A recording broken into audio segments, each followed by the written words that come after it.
இந்த செய்தியை வழங்குபவர்கள் 8வது தேறியவர்கள் அல்லது 9வது தவறியவர்கள் நேரடியாக SSLCயில் சேரலாம். Contact VCC Nagarajan, Vivekanandar coaching centre and tutorial, Mudaliarpet, Puducherry.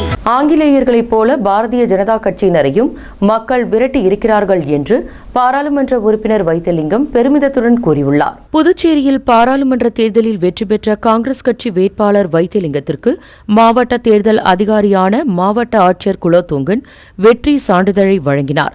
இதனைத் தொடர்ந்து வெற்றி பெற்ற பாராளுமன்ற உறுப்பினர் வைத்திலிங்கம் கூறுகையில், பாராளுமன்ற உறுப்பினர் ராகுல் காந்திக்கு புதுச்சேரி மக்கள் முழுமையான ஆதரவை தந்துள்ளனர் எனவும், ஜனநாயகத்தை முழுமையாக காக்க வேண்டும் என்பதற்காக இந்த தேர்தலில் விடை மக்களால் அளிக்கப்பட்டுள்ளது எனவும், ஆங்கிலேயர்களைப் போல பாரதிய ஜனதா கட்சியை மக்கள் விரட்டி இருக்கிறார்கள் என்றும் கூறியுள்ளார். மேலும் கல்வி திட்டம், மின்சாரம் தனியார்மயம் என பல திட்டங்கள் மக்கள் விரும்பாமலேயே திணிக்கப்பட்டது எனவும், அதற்கு மக்கள் பதிலடி கொடுத்துள்ளனர் என்றும் கூறியுள்ளார். மேலும் அவர் கூறுகையில், ஆகவே அவர்கள் விரட்டப்பட வேண்டியவர்கள், விரட்டப்பட்டிருக்கின்றார்கள். ஏனென்றால் அவருடைய அடக்குத்தன்மை, ஆள வேண்டும் என்று சொல்லக்கூடிய தன்மை என்று சொல்லக்கூடிய கொடுமையான தன்மைகள் எல்லாம் இன்றைய தினம் தூக்கி எறியப்பட்டிருக்கின்றது. குறிப்பாக சொல்ல வேண்டும் என்று சொன்னால் கல்வி திட்டம், அதே போல் மற்ற திட்டங்கள் எல்லாம் மக்கள் விரும்பாமலேயே புதுவையிலே திணிக்கப்பட்டது.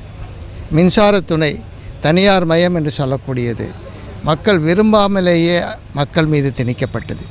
புதுச்சேரி உங்கள் AMN TV செய்திகளை யூடியூபில் உடனுக்குடன் காண AMN TV பாண்டிச்சேரி சேனலை சப்ஸ்கிரைப் செய்யுங்கள். பெல் பட்டனை மறக்காமல் கிளிக் செய்யுங்கள்.